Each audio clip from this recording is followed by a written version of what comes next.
How to Strike Gold with Your Degree.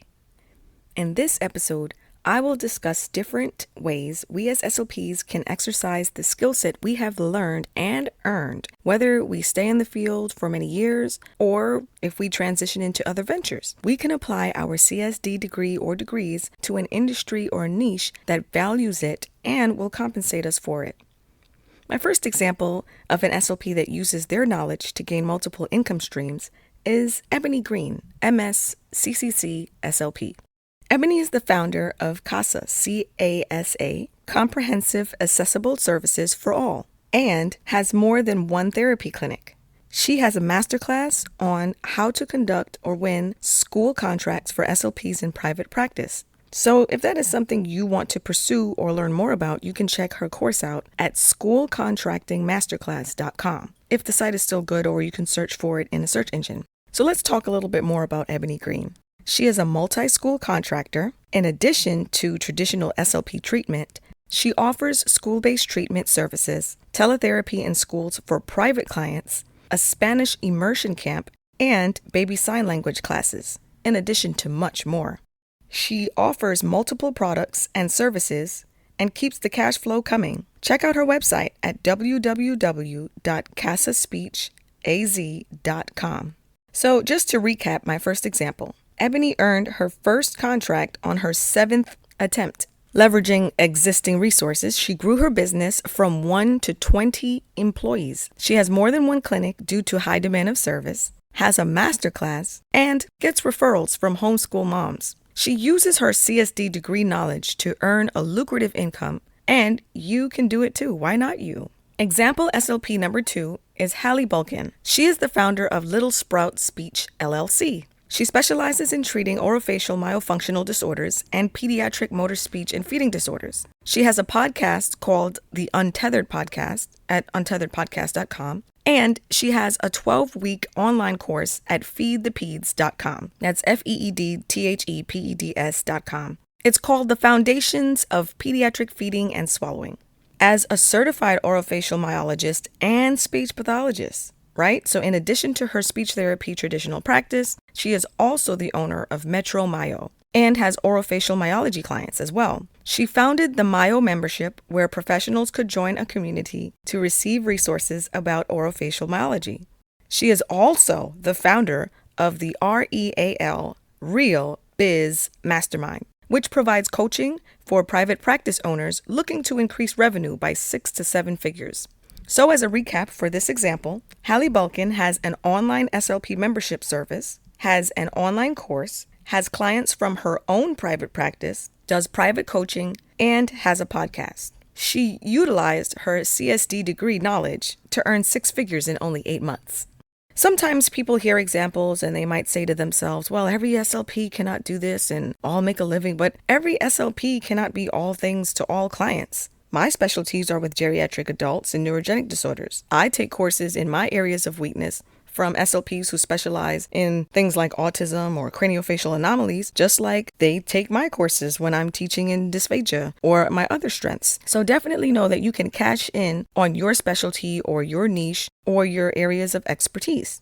Now let's talk a little bit about resources. Did you know that there is an entire podcast dedicated to talking SLP money? It is called the SLP Money Podcast and shares resources for operating and growing your own speech language pathology practice. One URL that you can use to listen to it if you don't want to use a search engine query is http with the little colon, 2 backslashes, slp-money.captivate.fm. The valuable information from the interviews on SLP Money Podcast allows you to not have to reinvent the wheel, so to speak. You can immediately learn steps to maximize your income and revenue streams from SLPs that have salaries just like you, who are doing this to either obtain financial freedom, career freedom, time freedom, or all of the above. Another solid resource is a how-to guide article by an SLP named Jenna H. Castro-Caspon. Her article is called Why Every SLP Should Have Multiple Streams of Income. It is informative and helpful.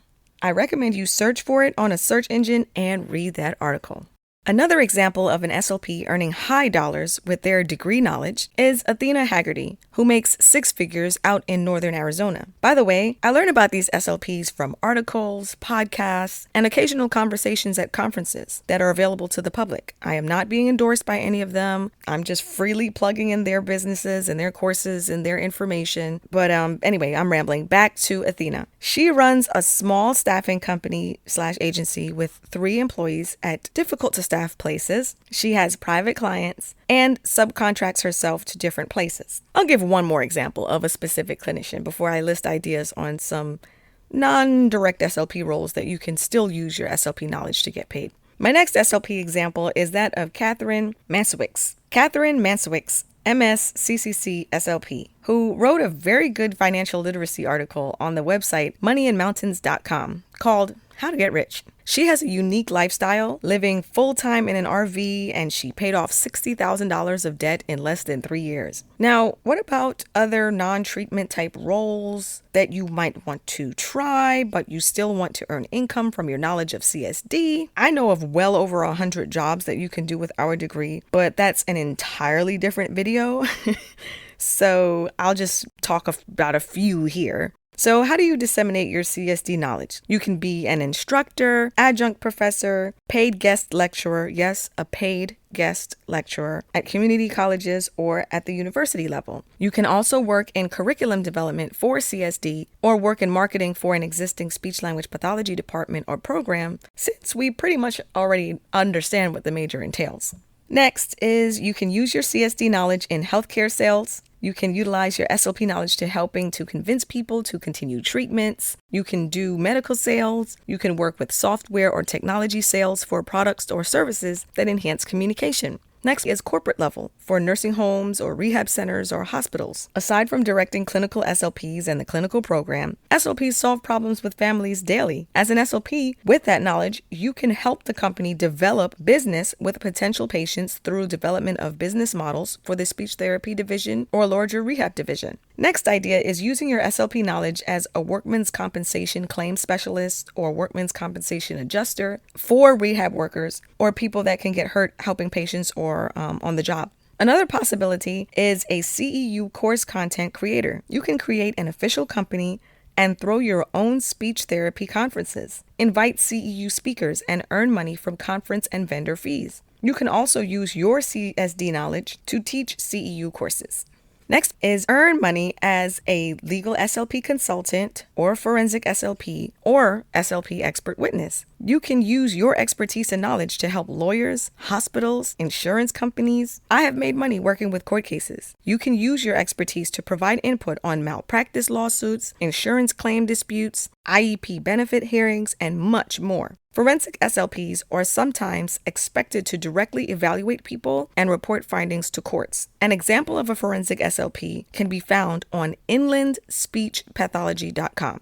That's INLAND, speechpathology.com. And with a search query in the search engine, Nancy Pina is an example of a forensic SLP. Next possibility is a special agent in the FBI. If you can survive 20 weeks in Quantico at the FBI Academy, you can use your CSD knowledge to become a professional lip reader or voice stress analyst and much more. Another option is a public health SLP. There are systemic problems a lot of our patients face that would need focus on public policy or through health education. If your interests are not just in treatment but also prevention, consider becoming a public health SLP. An example of an organization to work with in this capacity is the Commission Corps of the United States Public Health Services. There are also local public health departments in many areas that utilize SLPs who provide either consultative, contractual, or direct services to patients. You can create, direct, or assist programs that can inform and help your community. You can also use your knowledge for research. Have you heard of Nancy Horowitz-Moilanen, MA-CCC-SLP? She conducted a breakthrough research study, chronic traumatic encephalopathy, CTE, at Frank Howard Memorial Hospital. Overall, you do not have to stop seeing patients clinically in order to generate assets that create revenue. I love to work in the trenches because you learn more and you broaden your skills when you're seeing patients directly. However, having multiple sources of income allows you to have more flexibility with how you work. My motivation is to help others work when and how they want to work so they have better control over their time for themselves and family.